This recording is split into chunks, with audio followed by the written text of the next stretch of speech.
The following program contains mature subject matter. Viewer discretion is advised. Rock and roll has been hit hard with the recent passing of musicians Chris Cornell and Chester Bennington.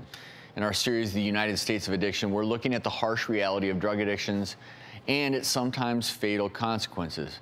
Today, we're going to get some insights from our next guest who lived the hard-rocking life and lived to tell his story. Nikki Sixx is best known as an international rock icon, most notably being a founding member of Motley Crew. But Nikki's rock and roll rise to the top didn't come without paying a price.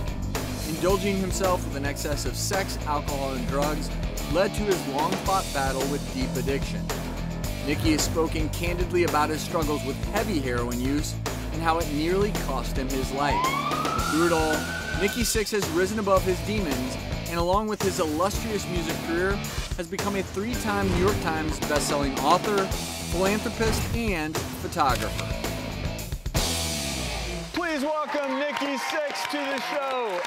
Hey guys, how you doing? Hi, bud. Nikki, good to have you. What's going on? A pleasure. Yeah, this rock and roll. Thanks for having me on here. I'm curious if we hear this term rock and roll lifestyle. Yeah. You've been there, you've done that. Yeah. Does the lifestyle encourage, enable drug abuse, overuse? Is it just so much part of the culture that it's hard to be in it and not abuse? I mean, yes and no.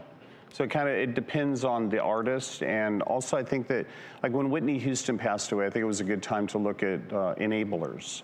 You know, so there's a lot of people around the artist. There's managers, there's agents, there's road managers, there's crew, there's family members. So when you see a person, you know, heading towards that addiction, a lot of people don't want to stop the money train. And that's where you hear about a lot of the tragedies in rock and roll and jazz and other kinds of music as well. I mean, I'm really happy to be a survivor of heroin addiction and alcoholism, and be a father and be able to be here today and talk to you guys and talk about it. Well, I'm impressed. I was talking to you even before the segment that you've got it going on. You've got it together. Thank you. Tell us, you had a really serious overdose at one point.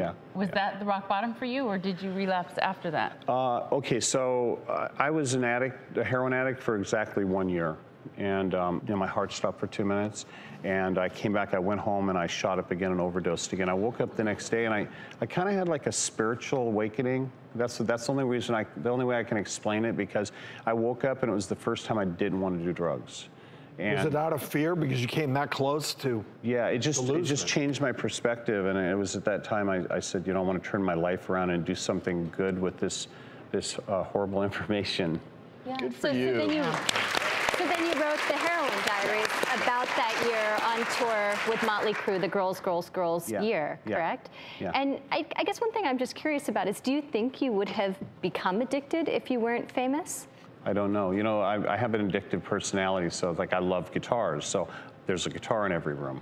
I love doing a lot. I love doing photography. So now I have a photography exhibit right now because I throw myself into things.